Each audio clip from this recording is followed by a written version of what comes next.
Hi everyone, bringing you a much requested video today, and that's looking at this, the 1937 pattern Haversack, and specifically its contents and how to pack it. There are some variations in doing this, which we'll come to a little bit later on, but the first thing I'm going to show you in the video is a layout of basic contents. There is a propensity amongst reenactors to over-egg this a little bit, over-egg the pudding, and put things in there which weren't necessarily carried in the Haversack typically. So we'll look at the contents laid out first. This was filmed when visiting my friend Alan, as you'll have seen in the previous videos on rations and the anti-gas kit. We took the opportunity whilst there because he has a very nice collection of a lot of original items, including original toothpaste and so forth, soap, razors, etc., to look at the Haversack contents. So first of all, we'll have a look at them laid out flat, and then we'll have a look at this Haversack as it's packed in two different methods. We're using two different methods to show you that. So we'll get on and have a look at the Haversack contents first. Starting at the front here, we have the emergency ration tin.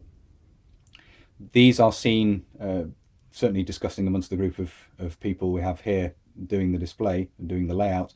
The earliest we've seen is dated 1941. Certainly early war, an emergency ration is specified as a contents for the Haversack, but exactly what it consisted of is not entirely clear. But certainly from 1941 onwards, the emergency ration tin was to be carried. The contents of this is a bar of sweetened milk chocolate. Contrary to popular myth, it doesn't contain amphetamine. Above this we have the holdall, soldier's holdall, and the contents of this are a comb, toothpaste, toothbrush, knife, fork and spoon, shaving brush, shaving soap, little bar of sunlight soap, spare laces, and we have two different varieties of razor here to talk about. The contents can be picked up in reproduction form. Old Time Design Company produces comb, toothpaste and toothbrush. Knife, fork and spoon can be easily picked up in the right pattern, even if they're not dated. Shows and on eBay and other places. The shaving brush originals can be found, though I believe Soldier of Fortune produced reproductions of these. Similarly with shaving soap, Old Time Design Company produced reproductions in reproduction original packaging. However, if you're not too concerned about packaging, these can be picked up at chemists and various other places still, shaving soap. Leather laces are very easy to pick up at various places. You can buy them pretty much anywhere still, and you can buy them on eBay if you wish for the convenience of that.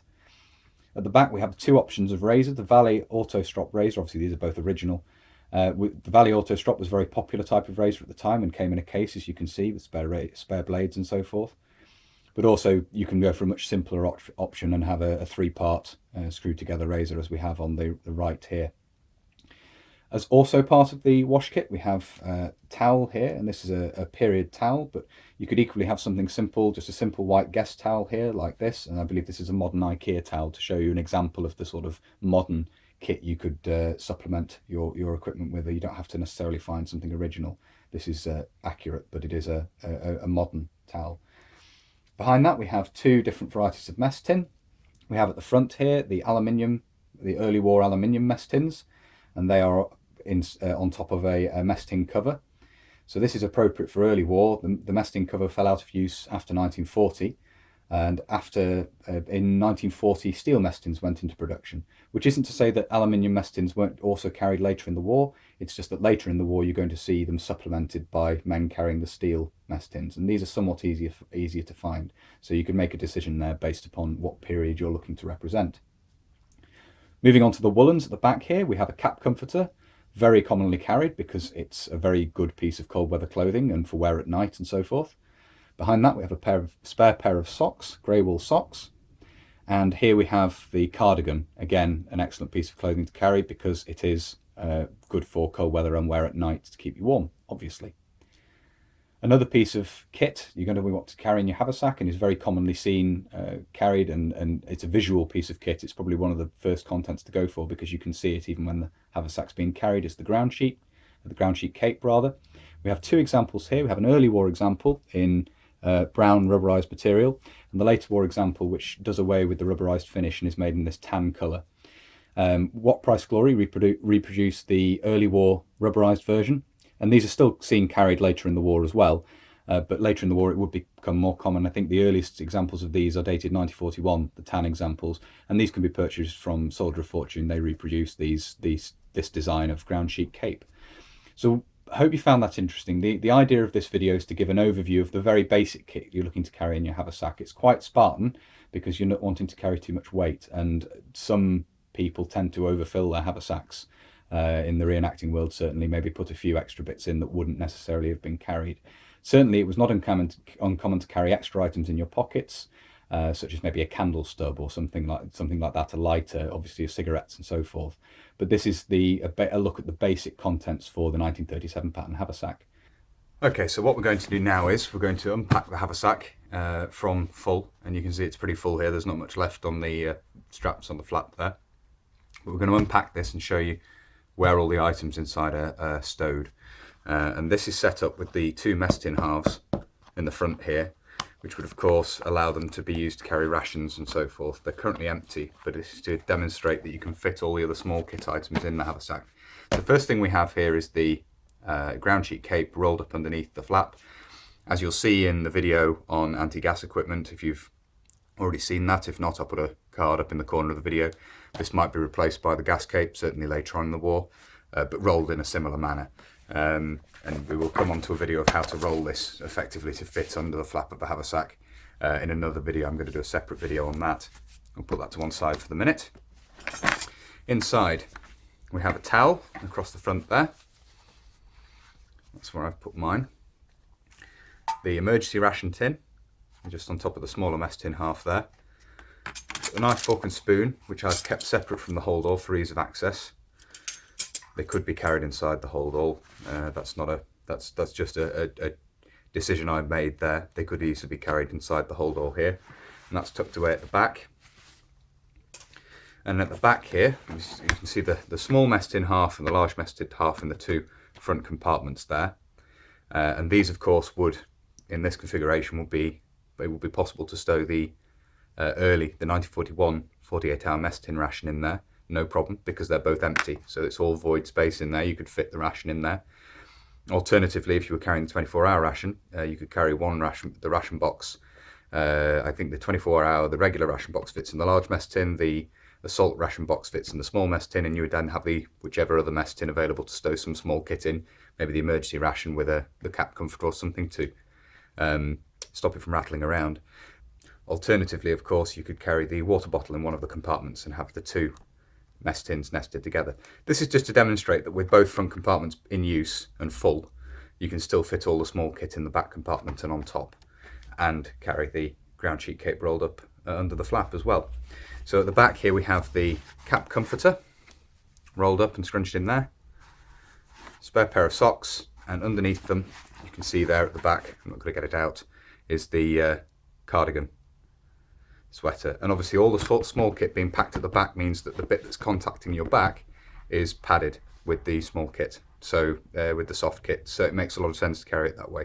Obviously these 2 compartments are designed for the mess tin and the 2 mess tin halves, or the mess tin and the water bottle, if they're nested together.